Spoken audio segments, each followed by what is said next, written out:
अवस्था तर रवी राणांनी गेम केलेला आहे त्यांचा. युवा स्वाभिमाननी व्यवस्थित शिस्तीत भाजपाचा गेम केलेला आम्हाला दिसतोय. भाजपला कुबड्यांची गरज पडणार आहे. भाजप त्यांच्यासमोर लाचार होणार आहे आणि इथं लंगडं सरकार बसताना आम्हाला दिसतंय.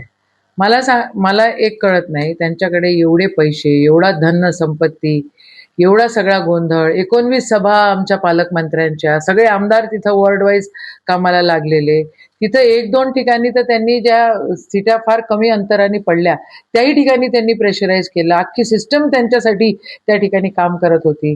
पण अमरावतीच्या जनतेने त्यांना कौल दिला नाही. भाजपच्या विरुद्ध या ठिकाणी कौल आलेला आहे. ही वस्तुस्थिती आहे आणि जनशक्ती विरुद्ध धनशक्ती ही लढाई अशीच झालेली आहे. मला असं वाटते, ताई तुम्ही काँग्रेसवर बोला, ताई दिवसावर बोला, तुम्ही माझी नणंदबाई आहे, एवढी काळजी तुम्ही भारतीय जनता पार्टीची करू नका. मला माहित आहे तुम्ही कशा भारतीय जनता पार्टी सोबत बसता, काय काय करता.